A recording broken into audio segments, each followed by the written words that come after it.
Good morning. It's Saturday morning again, and time for my little mini podcast. I'm excited about it. The birds are chirping. I had a sauna. I had a cold plunge. I'm freezing actually, but I'll muscle through it. Today, I want to tackle a big subject: love. It's chapter 2 in my book, Universal Love. So let's pull apart this thing called love. And I want to kind of separate two forms of love. And one I refer to in my book as love, the emotion, and one I refer to as love, the energy. Now, love, the emotion, we all know what it is. This is what most of the world understands as love. And love, the emotion, has some characteristics. It has some unique qualities to it, which really define it. And so the first one is that it's perishable. Now, what I mean by perishable, it's that I love you today, but tomorrow, for some reason, you do something that I don't like and I don't love you anymore. We see this obviously when people get married and then they get divorced. It's the love of my life. And then I hired a pit bull lawyer to strip you naked. This is the perishability of love. And we see this in all sorts of things. We love a certain celebrity, and then the celebrity does something, and now we don't love him anymore, or her. The second defining quality is that there's exclusion in this form of love, the emotion. And what do I mean by that? Well, I love my people, but I don't love those people. I love my race, my political party, but I don't like that political party. So I love everything. I love my car. I love my this. I love my that. I love my president, but I don't like the other candidate. Or maybe I even say I hate the other candidate, but that is something else. So this type of love is conditional. And this is really what the world understands as love.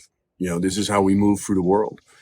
We have this perception that that is what love is. And it is a form of love, but it's love, the emotion. It's perishable, and it has exclusion, and it's highly, highly conditional. Now, this sort of love has polarity in it.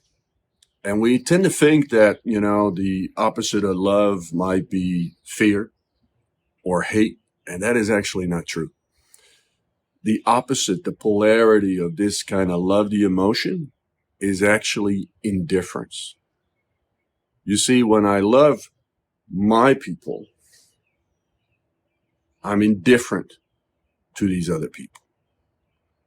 I love this, but I'm indifferent to that other. Now let's explain hate. And why is it not hate?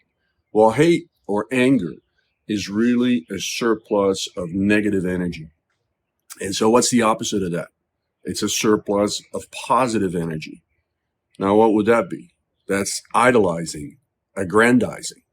So really the opposite of hate or anger is idolizing it, aggrandizing. Now, fear, what is the opposite of fear? Well, let's pull fear apart. Fear, psychological fear I'm talking about, not physical fear. Psychological fear really is a negative belief in the absence of concrete proof. Now, what would be the opposite of that? That would be a positive belief in the absence of concrete proof. That would be faith. Fear and faith. These are the polarities. Hate and anger, aggrandizing and idolizing. Love, the emotion, conditional love if you want. Indifference. I am now indifferent. I love my country, but I'm indifferent what happens to that other country. I love my people, but I'm indifferent to what happens to these other people. And this is really what the sort of love that the world operates on. And there's nothing really wrong with it. It's just not the highest exalted form of love. So let's go into love, the energy. I love the energy. It is unlimited. It has no exclusion. It doesn't matter what you do. I still love you. I still hold you in love. Now you can show up in an ugly way, unthinkable way, atrocious ways, and I will still love you. I will still see past those actions and beliefs that are driving that behavior, and I'll see the divinity in you. I'll see the sacredness in you. I'll see the sacredness in the ugliest things in the world, because I hold you in love that is unlimited, that is infinite, meaning it's enduring. It doesn't go away when you're now nasty or mean or ugly, or you even try to hurt me. I will still love you. Now that is love, the energy. Oftentimes we refer to this as unconditional love. I think that term is way overused because people confuse love, the energy, for unconditional love, because they really don't understand this form of love. This form of love is a very, very exalted, high state. And so what we see a lot is people say, well, I'm awakened, I'm enlightened. And then you look at their comments and you look at what they say and they look at it show up in the world. And if you don't have access to this love, the energy, then you are not quite awakened yet. You are awakening. You are on the beautiful path of figuring out what this whole reality is about. And you are getting there. You are starting to access this. You're starting to get an idea of what this is, this love, the energy. But if you cannot peer into the world through this prism that defines everything as hell in love, the energy, and unconditional love, if you cannot look at a character like Putin and still love him, despite all the ugly, atrocious things that he does, or the politicians, or the businessmen, or, the people that violate other people, if you cannot see past that behavior, the humanness of them, that is not quite evolved yet, that hasn't quite seen the whole picture. Maybe there's wounds inside, maybe there's scars inside, maybe there's just, very poor, limited belief systems that are showing themselves in terrible ways. But we can still see them through the prism of love, the energy, and hold that love and see the sacredness even in them. Because everything is sacred. Everything is absolutely of a divine nature. Everything in this reality, from that tree to that bird to you, to that person, to me. Now, to get to this love, the energy, you have to go within first. You have to find this within you for you. You have to be able to look at yourself and say, you know what? I am not perfect. I am flawed. I got rough edges. I got shit I got to work on. And God damn it, I still love myself. I'm going to see past these flaws and past these mistakes I make and past these things that I might have done in the past. And I'm going to love the essence of me, which is just a beautiful spiritual poet trying to make the best beautiful spiritual art that he can. And I know you do that, and everybody does that, because there's nobody in this world that doesn't always, in every moment, does the very, very best they have accessible to them in that moment.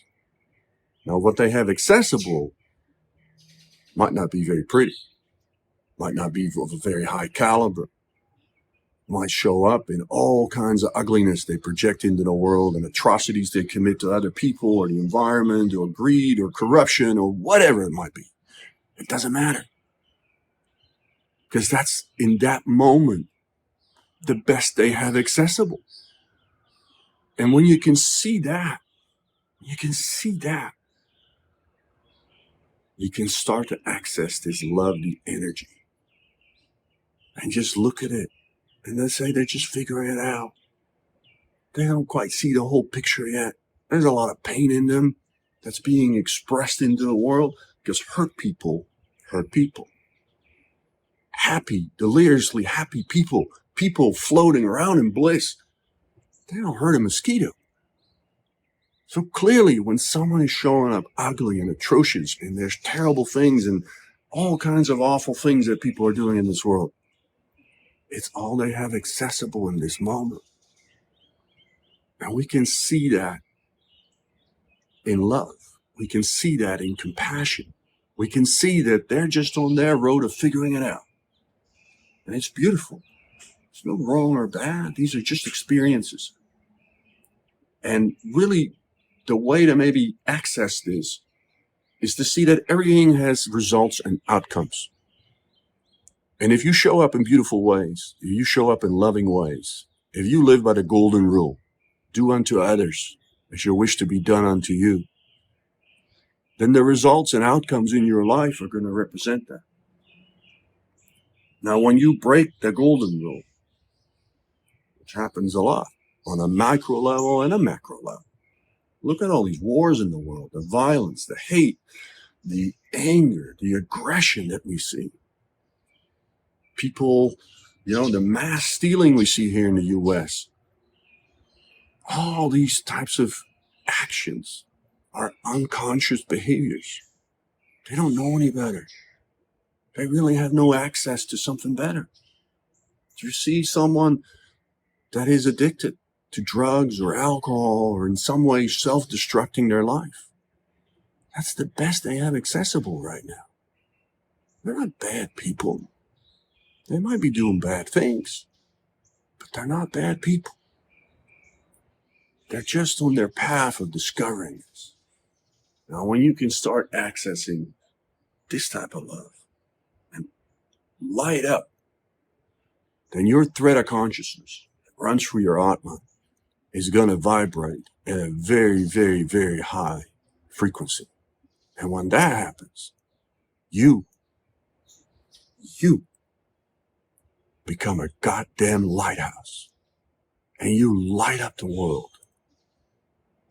And it's absolutely beautiful what happens then. Because everybody that is in your circle of influence, no matter if that's small or big,